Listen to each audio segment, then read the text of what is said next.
Israeli political heavyweights are putting together a plan for a provisional Palestinian state in the middle of the West Bank, combined with serious international guarantees to have their permanent state within 2 years. Is it an Israeli attempt to buy time and draw attention away from the current stalled peace process? Should the Palestinians accept the proposal as a step forward towards their goal? This is Inside Story.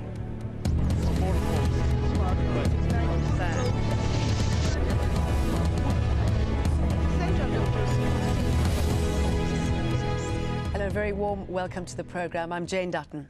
Israeli politicians are reported to be setting out their ideas for the creation of a Palestinian state. It comes after the Palestinian Authority suggested asking the United Nations to recognise the occupied territories as an independent Palestinian state. It is rumoured the Israeli leadership has been discussing behind closed doors how such a state could exist.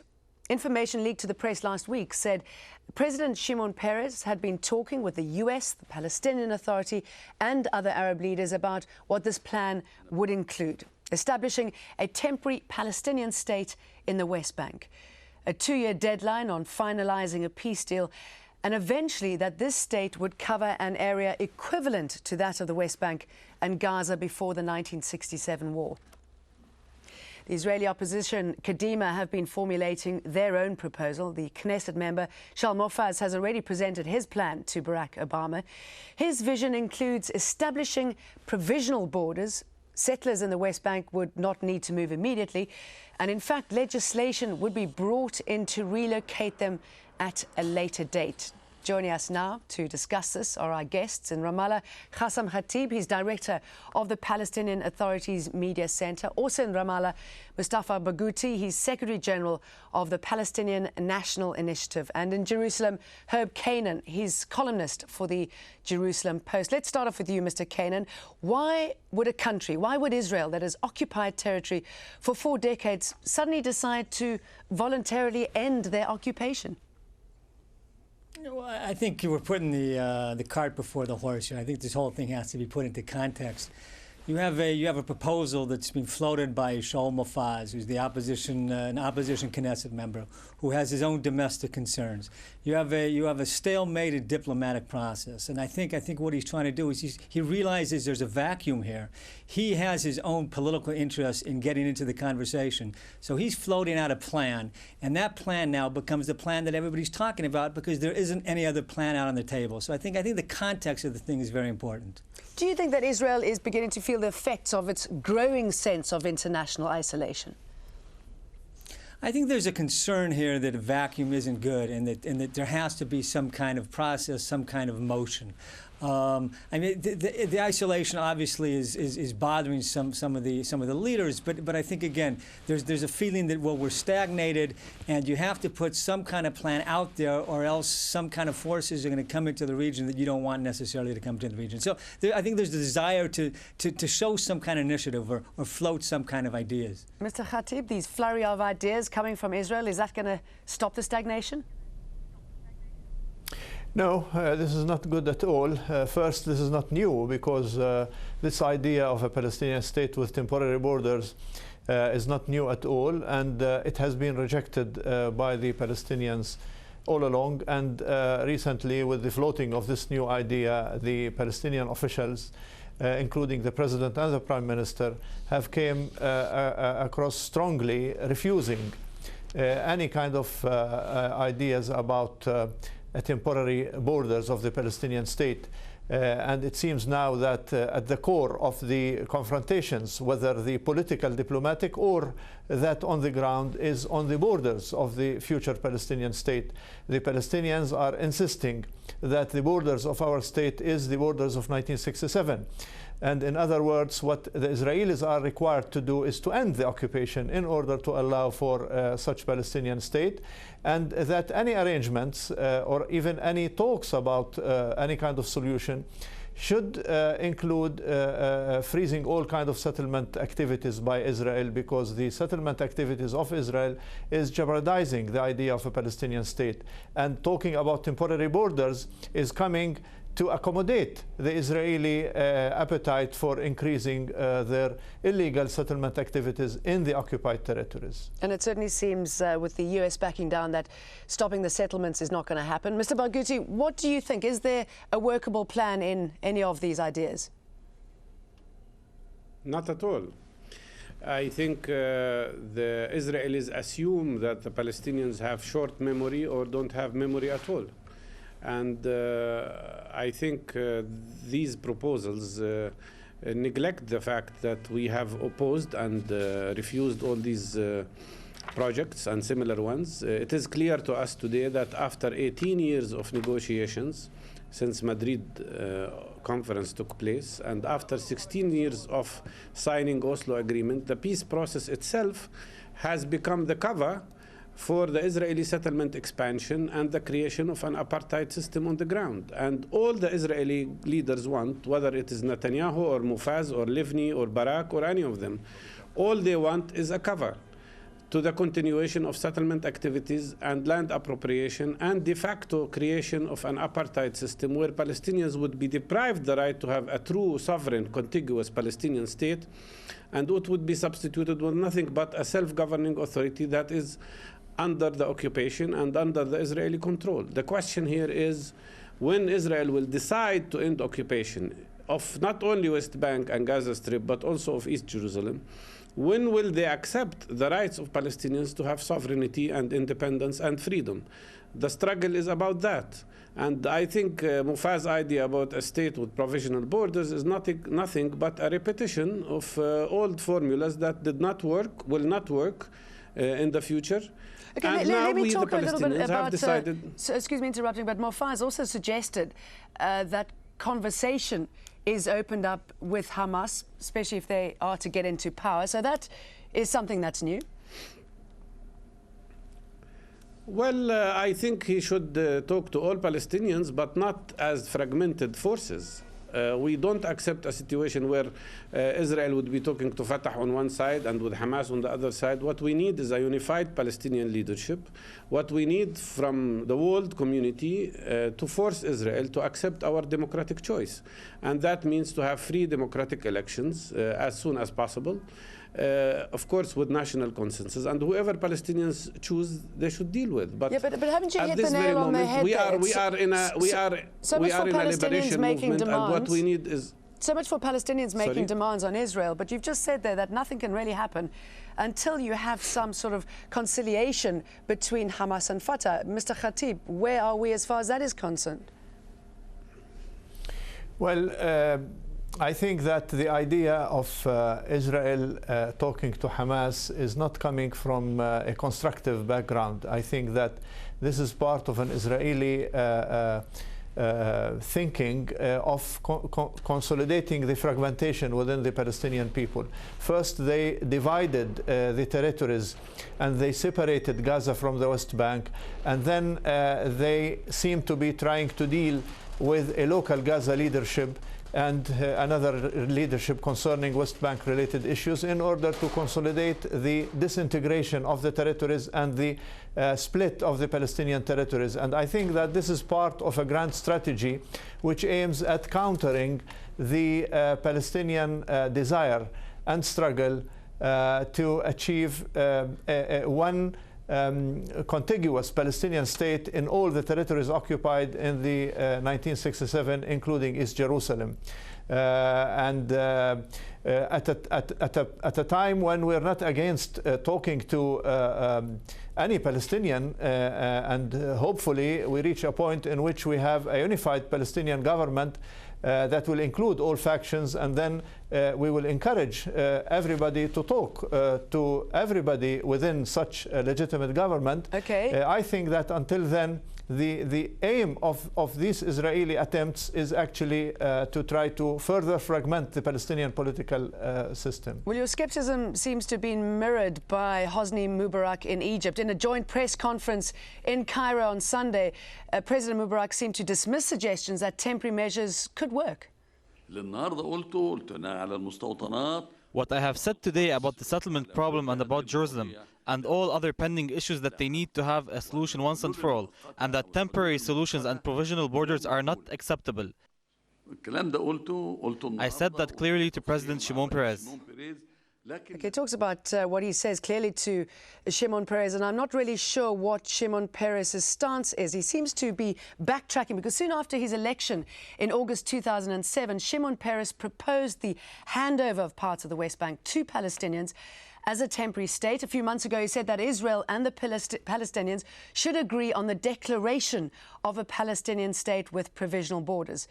But on Sunday, as he met the Egyptian president in Cairo, he said the introduction of new plans work against the peace process. I would suggest two things. Not to come every morning with new suggestions. We agreed to 242, all of us. We agreed to the roadmap, all of us. Let's start doing. I mean, if everybody will come every morning with new suggestions, we shall have to start everything again. Why?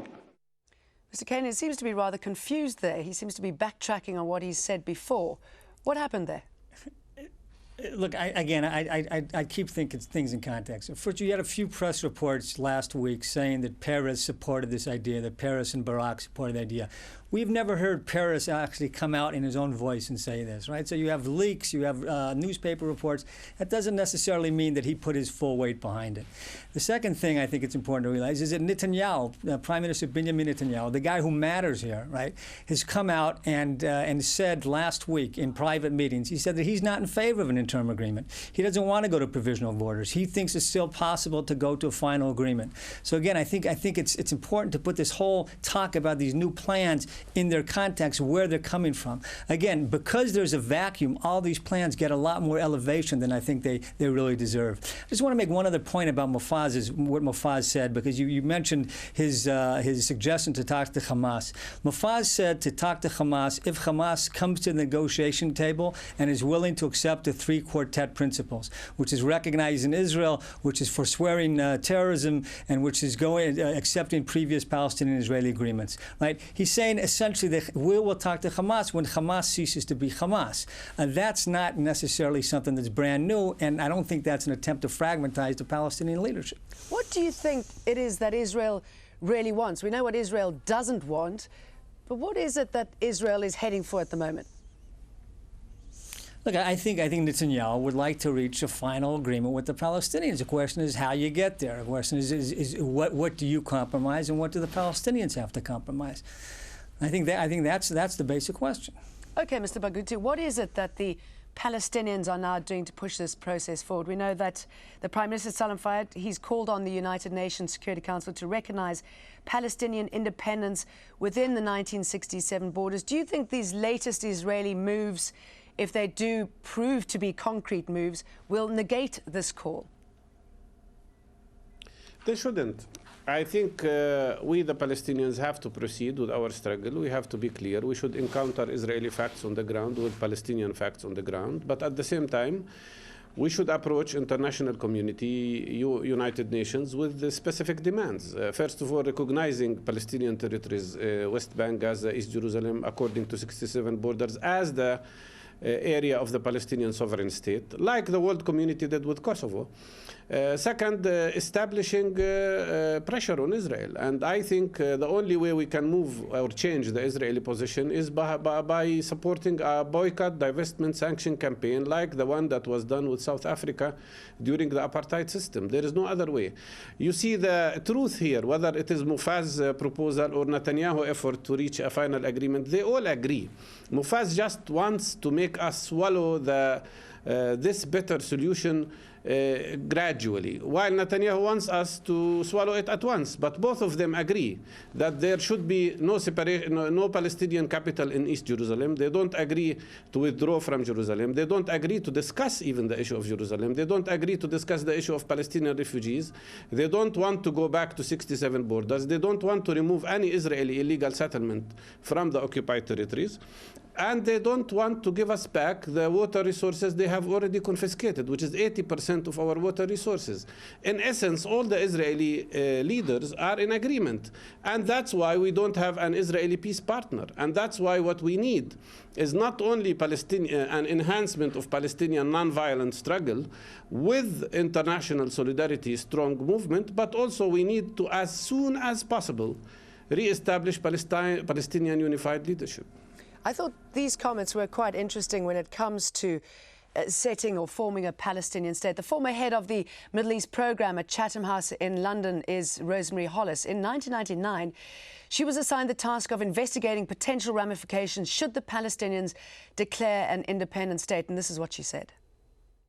Towards the end of the Oslo process, which was set to end in May 1999, the Palestinians, under the leadership of Yasser Arafat then, became exasperated that it wasn't going to deliver on the final status negotiations, and they mooted the idea of declaring unilaterally a state in May 1999.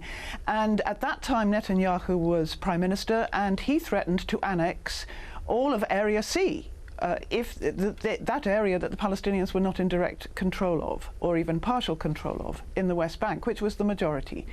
And the Europeans intervened at this stage to persuade the Palestinians not to declare statehood because they would lose ultimately. And therefore, on the basis that the Europeans, promised, look, if you stick with the negotiations, it will mean statehood at the end of the day. We will be clearer, we Europeans. We won't just talk about self-determination, we'll talk about statehood. And the Americans tacitly backed the Europeans to promise that to the Palestinians. Now we're 10 years later, and it's perhaps no surprise that Mahmoud Abbas is saying, OK, so what happened the last time we threatened to do this? You said, stick with the peace process. A lot else has happened, including more violence. We've tried everything. We're still no closer. In fact, we're further away. Mr. Khatib, with all that in mind, do you think Fayyad's proposal can possibly work? Yeah, I think it will work ultimately, because this is the only way that can work with a successful peace process or without a successful peace process. Because if the peace process is successful, then one of its outcome should be an independent Palestinian state. And what Fayyad and his government, under the leadership of Mahmoud Abbas, are doing is to prepare ourselves in all possible ways to be a Palestinian state. But in the same time, if the peace process failed to deliver that Palestinian state, failed to deliver agreement, which seems to be the case now, then the Palestinians should not rely only on that peace process, and should be able to approach the international community directly and to go to the United Nations and say, the bilateral peace process is not working. The task of ending the occupation should not remain in the hand of the occupiers. So you, international community, through the United Nations, through the Security Council, are supposed to do something in order to allow us achieve the end of occupation, the Palestinian state, in order to realize the international vision of peace, which is the two-state solution. And I think that there is a consensus on this among the Palestinians, and I think that as long as the bilateral negotiations are not working because of the Israeli obstacles, then the Palestinians will have to go to the other alternative, which is the international community and the United Nations, in order to achieve the same objectives that we have been trying to achieve by bilateral negotiations. Okay, but let me bring in, sorry, let me just sum it here. Let me bring in Mr. Barghouti. You seem to have, we were talking about all the things you can't rely on, the international community, the peace process. You certainly can't rely on the United States as a partner now in the push for peace after Obama administration retracted his original comments about stopping settlements. Is it a bit of a relief in the way to know that you cannot rely on the US? Now you've got to come up with other creative, constructive plans to move the peace process forward. Well, I don't know what's going to happen with the United States, but we are definitely disappointed with how much President Obama retreated from his original position. He is the one who said that settlements are undermining the existing agreement. He's the one who said that settlements undermine possibility of peace process. And he's the one who said that they were illegal and should be stopped immediately. He said that before Palestinians declared that they would not negotiate unless there is freeze of settlements. People forget that, but that was the truth.